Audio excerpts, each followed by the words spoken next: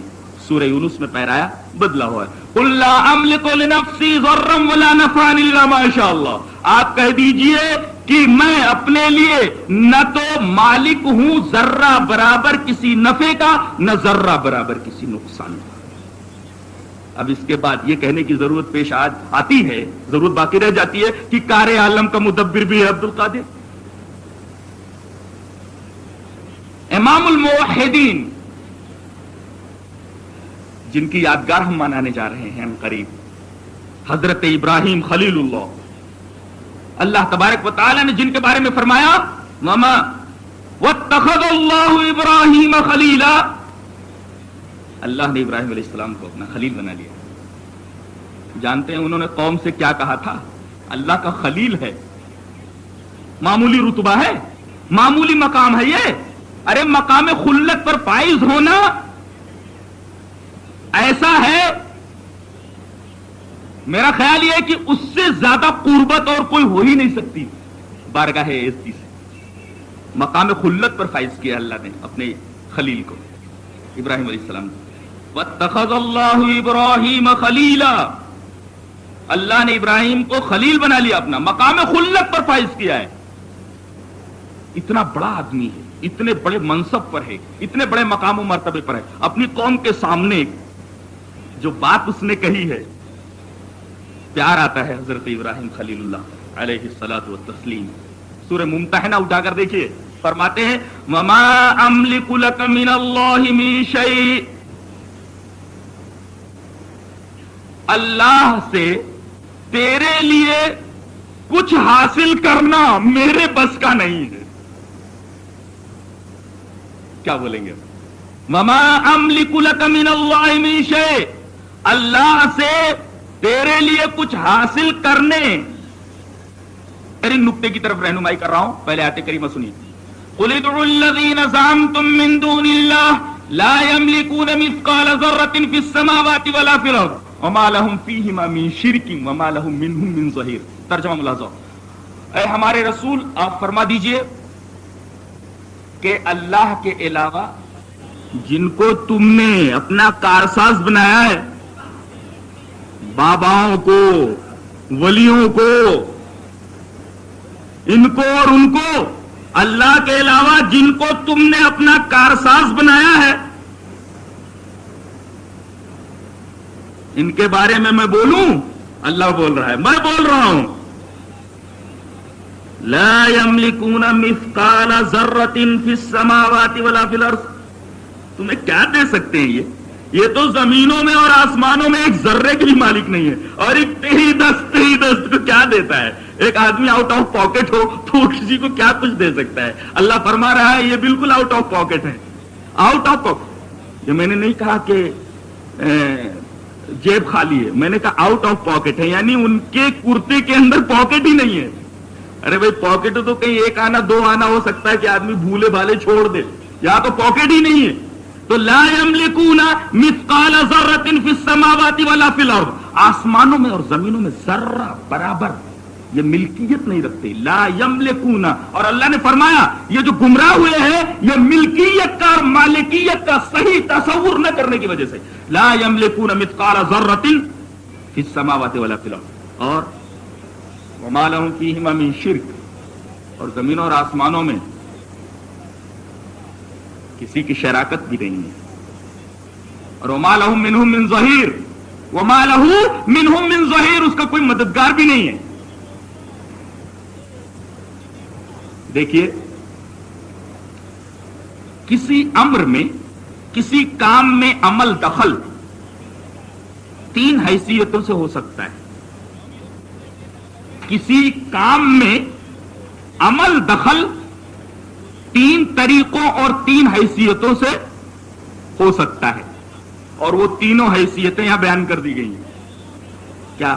ایک تو آدمی کسی چیز کا مستقل مالک ہو، مستقل مالک ہو کسی چیز کا، مستقل مالک، کسی کمپنی کا اکیلا مالک ہے وہ، تو کام میں، امر میں عمل دخل کا ایک طریقہ یہ ہے. اور دوسرے کمپنی کا اکیلا مالک نہیں ہے بلکہ اس میں کسی کی شرکت بھی ہے. دیکھیے امر میں عمل دخل ہے لیکن شرکت کے طور پہ ہے. اور تیسرا طریقہ اور تیسری حیثیت یہ ہے کہ مستقل مالک بھی نہیں ہے اور اس کمپنی میں شریک بھی نہیں ہے بلکہ اس کمپنی کا معاون ہے، مددگار ہے، ورکر ہے، ملازم ہے، کہ کمپنی کی مدد ہو رہی ہے. اس آیت کریمہ میں مالکیت اور استحقاق ذاتی کی اتنی پرزور تردید ہے کہ میں قسم کھا کر کہہ سکتا ہوں کہ اس سے بہترین اور پرزور تردید ممکن ہی نہیں ہے، اور وہ بھی ایک جملے میں جس میں 3 سینٹینسز ہیں. کہا گیا کہ یہ ایک ذرے کے مالک نہیں ہے. مستقل مالکیت کی نفی، مستقل مالکیت کی نفی، مستقل استحقاق کی نفی اور تردید. اس کے بعد کہا جا رہا ہے وما لهم فیہما من شرک، یہ لوگ شرکت کے طریقے سے بھی ہمارے کام میں دخل انداز نہیں ہے. اس کی بھی نفی ہو گئی، شرکت کی بھی. اور وما له منهم من ظہیر، کوئی مددگار بھی نہیں ہے اس کا. تو ٹوٹل کلی ملکیت اللہ کے حق میں گئی. تو مالک الملک وہی، ہر چیز کا مکمل مالک وہی. آپ کمپنی کے مستقل مالک نہیں ہیں. اور یہ کائنات، یہ کوئی گاڈ اینڈ کمپنی نام کی کوئی فرم نہیں ہے کہ آپ اس کے شیئر ہولڈر ہیں. یہ بابا لوگ کوئی گاڈ اینڈ کمپنی فرم ہے، یہ شیئر ہولڈر بنے بیٹھے ہیں. تو وما له فیہما من شرک، یہ شیئر ہولڈر بھی نہیں، مستقل مالک بھی نہیں. وما له فیہما من شرک، شراکت بھی نہیں، شیئر ہولڈر بھی نہیں. اور وما له منہم من ظہیر، ملازم بھی نہیں ہے اس کے اندر. اس لائق نہیں ہے کہ اس کے اندر یہ لوگ نوکر رکھے جائے. وما له منہم من ظہیر، معاون نہیں، مددگار نہیں. یعنی اللہ تبارک و تعالی کمزور نہیں ہے کہ کائنات کا انسرام اور انتظام سنبھالنے میں اسے باباؤں کی ضرورت پڑے، دیوی دیوتاؤں کی ضرورت پڑے. وہ خود اس بات پر قادر ہے اور اس کے لیے آیت الکرسی کا مطالعہ بس کرتا ہے. قل ادعوا الذین زعمتم من دون اللہ لا یملکون مثقال ذرۃ فی السماوات ولا فی الارض وما لهم فیہما من شرک وما لهم منہم من ظہیر. جی چاہتا ہے کہ اور آیت پیش کروں. قل اتعبدون من دون اللہ ما لا یملک لکم ضرا ولا نفعا واللہ هو السمیع العلیم. ارے آپ ان سے کہیے کیا تم اللہ کے علاوہ ایسی چیزوں کی عبادت کرتے ہو جو کسی چیز کے مالک نہیں؟ لا یملک لکم ضرا ولا نفعا، جو نہ تو ضرر پہنچا سکتے نہ نفع پہنچا سکتے. کیا مطلب ہوا اس کا؟ عبادت کا مستحق وہ جو مالک ہو نفع اور نقصان کا. یہاں بھی وہی لفظ ملکیت ہے، اور لفظ ملکیت کو جوڑا گیا ہے عبادت کے ساتھ. عبادت کا مستحق وہی جو مالک کل ہو. اور مستقل ملکیت رکھتا ہو کائنات کے ذرے ذرے پر. تو عبادت کا مستحق وہی جو کلی ملکیت رکھتا ہو کائنات کے چپے چپے پر, کلی اقتدار رکھتا ہو کائنات کے ذرے ذرے کے اوپر. قل اتعبدون من دون اللہ ما لا یملک لکم ضرا ولا نفع یملک لکم, وہی ملکیت. اب آئیے احادیث کی طرف. احادیث میں بھی رسول اللہ صلی اللہ علیہ وسلم کی زبان وحی ترجمان سے اللہ تبارک و تعالی نے غیر اللہ کے مختار کل ہونے کی نفی جگہ جگہ فرمائی ہے. حدیث پاک ملاحظہ ہو جسے امام احمد بن حنبل رحمۃ اللہ علیہ مسند کے اندر لائے ہیں, اور امام بخاری رحمۃ اللہ علیہ اپنی ایک بہترین کتاب الادب المفرد کے اندر لائے ہیں. اور یہ روایت اگر میرا حافظہ غلطی نہیں کر رہا ہے تو یہ روایت مسند ابن عباس میں بھی موجود ہے.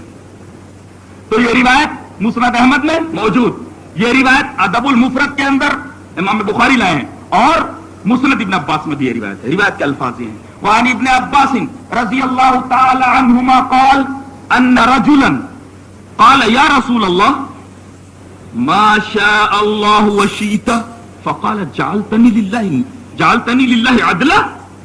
رواہ احمد فی مسندہ ورواہ البخاری فی الادب المفرد. حضرت ابن عباس رضی اللہ تعالیٰ عنہ فرماتے کہ ایک آدمی آیا اور اس نے کہا یا رسول اللہ جو اللہ چاہے اور آپ چاہیں. نبی پاک صلی اللہ علیہ وسلم فرمایا جو اللہ چاہے اور میں چاہوں. ارے تو نے مجھے اللہ کے برابر کر دیا, جعلتنی للہ عدلا, تو نے مجھے اللہ کے برابر کر دیا. اب ایک روایت اور ملا لیں تاکہ بات اور واضح ہو جائے. یہاں کیا ہے, ما شاء اللہ وشئت, جو اللہ چاہے اور آپ چاہیں. نبی پاک صلی اللہ علیہ وسلم فرمایا تو نے مجھے اللہ کے برابر کر دیا. ایک روایت امام ابو داؤد رحمہ اللہ کتاب الادب کے اندر لائے ہیں حضرت حذیفہ ابن یمان سے. روایت اس طرح ہے, وعن حذیفہ بن الیمان رضی اللہ تعالی عنہ عن النبی صلی اللہ علیہ وسلم قال لا تقولوا ما شاء اللہ وشاء محمد ولكن قولوا ما شاء اللہ ثم شاء فلان. الفاظ ہیں عن حذیفہ بن الیمان رضی اللہ تعالی عنہ عن النبی صلی اللہ علیہ وسلم قال لا تقولوا ما شاء اللہ وشاء فلان. ایک روایت میں شاہ محمد بھی ہے, ولكن قولوا ما شاء اللہ ثم شاء فلان. رواہ ابو داؤد فی کتاب الادب. امام ابو داؤد اس حدیث پاک کو کتاب الادب میں انہی لفظوں میں حضرت حذیفہ ابن یمان سے لائے ہیں. حضرت حذیفہ رضی اللہ تعالیٰ عنہ فرماتے ہیں کہ نبی پاک صلی اللہ علیہ وسلم نے ارشاد فرمایا کہ تم لوگ یہ نہ کہو کہ جو اللہ چاہے اور فلاں آدمی چاہے. کہنا ہو تو یوں کہو کہ جو اللہ چاہے پھر اس کے بعد فلاں چاہے. اس کی شرح کر لیتے ہیں ذرا سا, واو کی اور سما کی. واو جو عربی میں آتا ہے وہ جمع کے لیے آتا ہے, شرکت کے لیے. مثلا عربی کا یہ جملہ ہے جاء زید وعمر, آئے زید اور امر. یہاں دیکھیے مجیت کا حکم زید پر بھی اور امر پر بھی ہے, یعنی مجیت کا حکم دونوں پر ہے. دونوں مجیت کے اندر مشترک ہیں, یہ بھی آیا اور وہ بھی آیا, تو آنے میں دونوں مشترک ہیں کہ نہیں ہے. اب جب آپ نے یہ کہا ما شاء اللہ وشاء محمد, کیوں آپ نے فرمایا کہ جو اللہ چاہے اور محمد چاہے, تو اس کا مطلب یہ ہوا کہ اللہ کا ارادہ کسی کام کو کرنے میں کافی نہیں ہے, بلکہ اللہ کا ارادہ اور محمد صلی اللہ علیہ وسلم کا ارادہ دونوں نے مل کر کے کسی چیز کا فیصلہ کیا ہے, اور یہی تو شرک ہے. جو اللہ چاہے اور محمد چاہے, تو واو دونوں کے لیے آتا ہے. مطلب یہ ہوا کہ صرف اللہ کا ارادہ کسی کام کے کرنے میں, کسی فیصلہ کے کرنے میں کافی نہیں, بلکہ اللہ کا ارادہ اور محمد کا ارادہ دونوں مل کر کے کوئی فیصلہ کرتے ہیں. اس سے شرک کا بدل ہوتا تھا. صلی اللہ علیہ وسلم کو ذریعے اللہ تبارک و تعالیٰ نے وہ جملہ کہنے کی. کہنا تو یوں کہہ سکتے ہو جو اللہ چاہے پھر محمد چاہے. یہ پھر کا کیا مطلب ہے؟ عربی طالب علم جانتا ہے کہ سننا جو ہوتا ہے یہ اردو میں اس کا ترجمہ پھر ہوتا ہے یا بعد ہوتا ہے. یعنی جو اللہ چاہے پھر اس کا بعد محمد چاہے.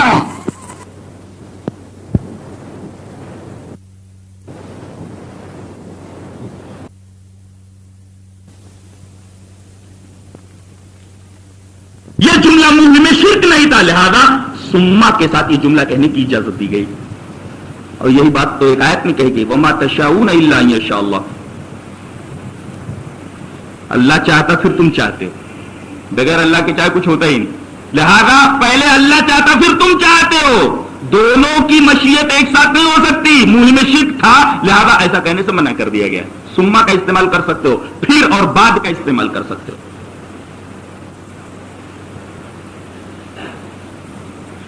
جی چاہتا ہے ایک روایت اور پیش کر دوں جسے امام حیثمی رحمۃ اللہ علیہ مجموع الزوائد کے اندر لائے ان الفاظ میں. وعن ابن عباس رضی اللہ تعالی عنہما قال قال رسول اللہ صلی اللہ علیہ وسلم الامور كلها خيرها وشرها من الله وقال القدر نظام التوحيد فمن وحد الله وآمن به فقد استمسك بالعروة الوثقى رواه الحيثمي في المجمع الزوائد. امام حیثمی اس کو مجمع زوائد کے اندر لائے ہیں حضرت ابن عباس سے. حضرت ابن عباس رضی اللہ تعالیٰ عنہ فرماتے ہیں کہ نبی پاک صلی اللہ علیہ وسلم نے ارشاد فرمایا کہ نفع اور نقصان کے کلی اختیارات اللہ کے پاس ہیں. ترجمہ میں نے کیا ہے الامور كلها خيرها وشرها من اللہ. نفع اور نقصان کے کلی اختیارات اللہ تبارک و تعالیٰ کے پاس ہیں. اور پھر آپ نے فرمایا کہ القدر نظام التوحید، تقدیر یہ توحید کی رسی ہے. توحید تقدیر توحید کی رسی ہے. جس نے توحید حاصل کرنی ہو وہ پہلے تقدیر کو پکڑ لے. القدر نظام التوحید، تقدیر توحید کی رسی ہے. فمن وحد اللہ وآمن به، جس نے اللہ کی توحید اختیار کی اور اللہ پر ایمان لایا، فقد استمسک بالعروۃ الوثقی، اس نے مضبوط دستہ پکڑ لیا. اس کا مطلب یہ ہے کہ جس کے ہاتھ میں توحید نہیں ہے اس نے مضبوط دستہ پکڑا ہی نہیں. مضبوط دستہ پکڑنے کے لیے ضروری ہے کہ آدمی اللہ کی توحید کو اختیار کرے. توحید پر بحث انشاءاللہ آگے. وآخر دعوانا الحمدللہ رب العالمین.